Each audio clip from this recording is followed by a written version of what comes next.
நானும் பொண்ணும் திருவள்ளூர் ஷாப்பிங் போயிட்டுருந்தோம். அப்போ அந்த ஒன்வேல சர்க்கிளாக இருந்தது. அந்த இடத்துல ஸ்லோவாக பஸ்ஸு நகர்ந்துட்டு இருந்தது. அங்கே ஒரு லேடி அந்த 2 வீலுக்கு நடுவுல சறுக்கி விழுந்துட்டாங்க. நானும் பொண்ணும் அழுக்கா அவங்கள இழுத்து விட்டுட்டோம். அப்புறம் அவங்க நன்றி சொல்லிட்டு காசெல்லாம் கொடுக்க வந்தாங்க. இல்லை வேணாம் அப்படின்னு சொல்லிட்டு வந்துட்டோம். அதுக்கப்புறம் 1 மாதம் கழிச்சு நான் பொட்லூர் கோயிலுக்கு ட்ரெயின் அவசரமாக ட்ரெயின் பிடிக்க போனேன். ட்ரெயின் எடுத்துட்டாங்க. கால் மிஸ் ஆச்சு, ஸ்லிப் ஆயிடுச்சு எனக்கு அந்த நரம்பு ப்ராப்ளத்தினால. அதுக்கப்புறம் 2 பேர் என்னை இழுத்து போட்டாங்க. அதனால் நம்ம செய்கிற நல்லதும் நம்ம கூட வரும், நம்ம செய்கிற கெட்டதும் நம்ம கூட வரும். ஒரு சிலர் வந்து அடுத்தவங்க விழுற மாதிரியோ விழுந்துட்டாலும் அப்படியே பார்த்துக்கிட்டே இருப்பாங்க. கொஞ்சம் கூட ஹெல்ப் பண்ண மாட்டாங்க. அவங்கள இழுத்து கூட விட மாட்டாங்க. அந்த மாதிரி இருந்தால் அவங்க செய்கிற கெடுதல் அவங்களுக்கு தான்.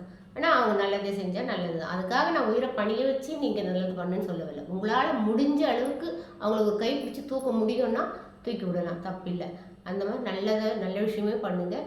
உங்களுக்கு நல்லது நடக்கும். நீங்கள் செய்கிற நல்லது உங்களுக்கும் உங்கள் குழந்தைக்கும் எல்லாருக்குமே நல்லது கிடைக்கும்.